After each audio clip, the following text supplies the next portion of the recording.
Moving to Group B, another interesting topic was I spent so much time on Group B. we were still talking about Italy. Like, I think Italy has improved their performances lately, and I'm not as concerned as I was when we did the way too early. You seem like you are. I'll go quickly. I went Spain, Italy, Croatia, Albania. Croatia does not pick up enough points and doesn't get through as the third I place got team. Spain, Croatia, Italy, Albania. The only thing I'll say about Albania, and we don't need to really talk about them, but they only allowed 4 goals in qualifiers. They're not going to make it through, but they're going to hold somebody. They're going to rough up some. They're going to hold somebody to a 0-0 draw, and it's going to fuck their tournament. And they're going to put them in second or third when they wanted to be in first, and they're going to get a bad draw in the knockouts. Albania is that kind of team that's going to really I feel like it was Iran maybe last World Cup or whatever who did that to someone, and it kind of screwed everything up. I have a quick question. What is the thing with Switzerland and Albania? Like, doesn't Xhaka fly the Albanian flag? There is something, and it was also Mustafi as well. Xhaka plays for Switzerland, correct? It's a certain descent of that area. Mustafi also was involved. Because as I looked at Albania, I was like, I just talked about Xhaka on Switzerland. He is Swiss. Okay. All right. Anyways, yeah, I went Spain, Italy, Croatia, Albania. You went Spain, Croatia, Italy, Albania. Do you have Italy getting enough to get through? Yeah. Okay. All right. Yeah. Spain is, I think, I am so bullish on Spain right now.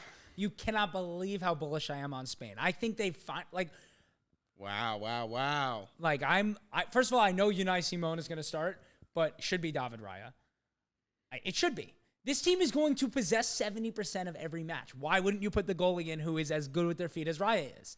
Let's just move on. Have an excellent defense. Yep. They have so many good wing back options. Yep. They could play Grimaldo. They could play Gaia. Rodri is literally in the best form of his life, 27. This is his tournament. This is his chance to make a stand. My note was, sorry to interrupt, but on that, my note was Spain top of the group.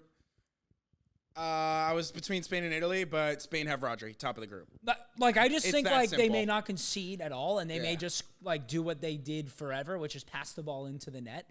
And now they have 2 1v1 wingers, which is what they've been missing. Nico Williams and Lamine Yamal on the wings could be insanely unstoppable. And Morata is great center forward. He's not great at finishing, but he gets into the right areas. So another note to what our biggest takeaway. We said it almost at the exact same time. Our biggest takeaway was Morata is in great form. That's the difference. That's the X factor. We move 5 months forward. That's not the case anymore, and that's my only drawback. I think the team around Spain is better. Team around him is better this time, but that's been a problem for them in a couple tournaments now. Is that they haven't had that, and he's not in good. So that's the only reason why I don't think. That's the only reason I'm not super bullish on them like you are. My only feeling is there are just so many options off the bench in so many positions. This team can withstand almost anything that gets. What's thrown your their midfield? Way. Rodri, Pedri, Fabian Ruiz. What's yours? Fabian Ruiz. I hadn't really thought about it yet. I need to look who else I'd rather have other than Fabian Ruiz. I just thought he was awful for PSG in the Champions League. He's been really good for Spain. Okay. That was my thought. What are my other options there? Your other options are they do I'd probably rather play Dani Olmo. I just think Dani Olmo isn't really a midfielder, and you already have 2 really attacking 1v1 wingers and a center forward. I don't really think Dani Olmo takes the right spaces up for that. Okay. Your other one, the options are Marino or Zubamendi in kind of a more in the second most advanced role, and then Pedri playing in the more advanced role. Okay. But even they have good striking options off the bench. Gerard Moreno can score in numbers. Yeah. Pau Torres is a good center back option if Lenormand or Laporte get injured, but Pedro Porro can play right back if. They just have so many they have they're a great squad. They can set up in so many ways. I just think they could dominate. I'm clearly very bullish right now. Yeah, I can tell. I spent a lot of time looking at them. They scored 25 goals in 8 qualifiers. They won their final 6 qualifiers and the Nations League right before that. Yeah. They're just in the best. I think they're being massively underlooked when everyone's talking about England and France and Portugal, even Germany. I don't think anyone's talking about Spain, and I think that could be to their advantage. I like that. No, I have them finishing in their group. I did a whole thing on Telegraph where it pretty much inputs your entire thing. Where did I have Spain netting out? Ooh, I actually have them losing in the round of 16 to the Czech Republic in an upset situation. Okay. You want to talk? Do Croatia I have facts behind that? Not 100%. Sure. But I mean, tournament football. An upset is always. And I was going through my round of 16, didn't really have an upset yet, and I was like the that March one's- Madness theory where you just like throw one in. Yeah. So Italy, I think, is when I looked through the Italy squad, I was like, no one actually is like blowing me away. But then, I just think they have so many like 7 to 7.5 out of 10 players. Yeah. And then you mix in a Barella. And speaking of goalkeepers who should start, Vicario 100% should start over Donnarumma. He won't, but I just think he should. And I think they'll have enough in that Italy squad. I think they're just super. But who's solid. the front three? I literally couldn't put together a front three. Chiesa's the only one who's a guarantee start. Yeah. That I didn't put one together. Here's what I have: Chiesa, Raspadori, and Retigui. Yeah. And then like Scamacca off the bench. Like Berardi's hurt.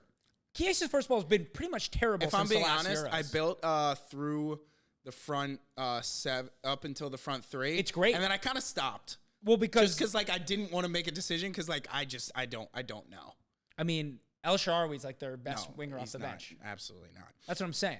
If Chiesa doesn't recapture his Euro 2020/21 form, so they're screwed. To that note, I think they'll get out because I'm actually super bearish on Croatia. I don't have Italy going deep by any means, but I have them second going through because I'm very bearish on Croatia. I went through the Croatian side, and I've heard people say, like, the fact that Modric didn't play that many minutes at Real Madrid will benefit them.